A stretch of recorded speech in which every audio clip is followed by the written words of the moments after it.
మాజీ మంత్రి బాలినేని శ్రీనివాసరెడ్డి గారికి వైఎస్ఆర్ కాంగ్రెస్ పార్టీ డోర్స్ అన్నీ కూడా పూర్తిగా క్లోజ్ అయిపోయాయా అంటే, ఈరోజు జగన్మోహన్ రెడ్డి గారి మీటింగ్ చూసిన తర్వాత, ఆయన మాటలు విన్న తర్వాత ఆయనకి కంప్లీట్గా 100% పూర్తిగా అన్ని డోర్లు కూడా క్లోజ్ అయిపోయాయి అనేసి తెలుస్తుంది. ఒక విధంగా చెప్పండి, జగన్మోహన్ రెడ్డి గారు ఇండైరెక్ట్గా అన్ని డోర్లు కూడా క్లోజ్ అయిపోయాయి అని చెప్పేశారు.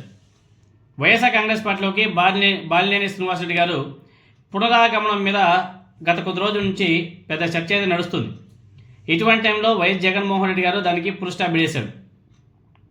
ఒంగోలు నియోజకవర్గ వైఎస్ఆర్ కాంగ్రెస్ పార్టీ ఇన్ఛార్జ్ చుండూరు రవిబాబే అని జగన్మోహన్ రెడ్డి గారు తేల్చి చెప్పేశారు. తాడేపల్లిలో జగన్మోహన్ రెడ్డి గారు ఒంగోలు నియోజకవర్గ ముఖ్య నాయకుల సమావేశం జరిపించాడు.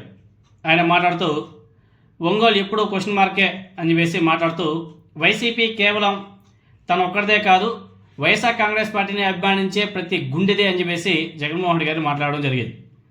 విలువలు, విశ్వసనీయత అనే పునాదుల మీద వైఎస్ఆర్ కాంగ్రెస్ పార్టీ పుట్టింది, నడుస్తుంది, అలానే ముందుకు వెళ్తాం అని చెబుతూ, పోరాటాలు వైఎస్ఆర్ కాంగ్రెస్ పార్టీకి ఏమి కొత్త కాదు, గుండె ధైర్యం అనేది వైఎస్ఆర్ కాంగ్రెస్ పార్టీకి ఒక ట్రేడ్ మార్క్.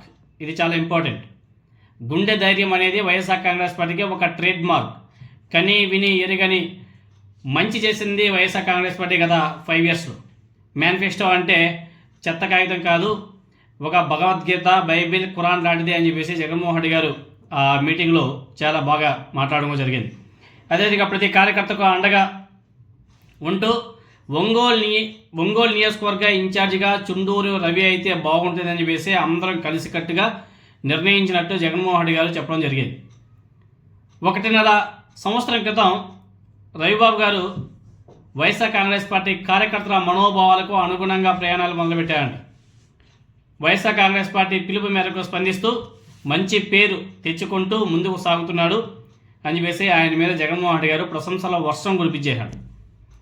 రవికి ఎల్లప్పుడూ ఎప్పుడూ తన మద్దతు ఉంటుంది అని జగన్మోహన్ రెడ్డి గారు చాటి చెప్పాడు.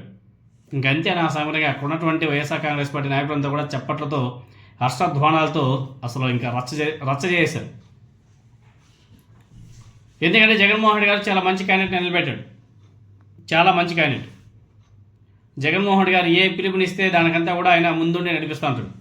క్యాడర్కి ఎల్లప్పుడూ ఆల్వేస్ అందుబాటులో ఉంటాడు. ఎక్కడ ఏ కార్యకర్తకి ఏమైనా సరే ఇబ్బంది కలిగినా అక్కడ చుండూరి రవిబాబు గారు ఉంటారు. అంత బాగా మంచి పేరు తెచ్చుకోండి. అదేవిధంగా వైఎస్ఆర్ కాంగ్రెస్ పార్టీ ఓడిపోయిన తర్వాత బాలినేని శ్రీనివాసరెడ్డి గారు వైఎస్ఆర్ కాంగ్రెస్ పార్టీని వీడడం, జనసేన పార్టీలో చేరడం. అయితే జనసేన పార్టీలో కనీస గౌరవం కూడా ఆయనకు దక్కడం లేదు. దీంతోనే జనసేన పార్టీలో ఆయన ఉక్కిరి బిక్కిరి అవుతున్నాడు అని గత కొద్ది రోజులుగా సోషల్ మీడియాలో, అదేవిధంగా మెయిన్ స్ట్రీమ్ మీడియాలో కూడా వార్తలు వస్తున్నాయి.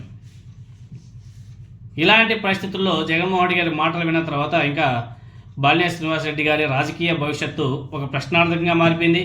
ఆయన రాజకీయ జీవితం అనేది ఇంతటితో ఐ థింక్ క్లోజ్ అయిపోయింది అనేసి అనుకోవాలి. సో ఆయన మళ్ళీ వైఎస్ఆర్ కాంగ్రెస్ పార్టీలోకి వెళ్తారనే ప్రచారం పెద్ద ఎత్తున సాగుతున్న టైంలో దానికి జగన్మోహన్ రెడ్డి గారు ఫుల్ స్టాప్ పెడుతూ ఒంగోలులో రవిబాబుకే తన మద్దతు ఉంటుందని జగన్మోహన్ రెడ్డి గారు ప్రకటించడం, ఇక బాలినేని గారికి ఒంగోలు వైసీపీలో చోటు లేదనేసి ప్రచారం అయితే చాలా స్పష్టంగా అర్థమైపోయింది.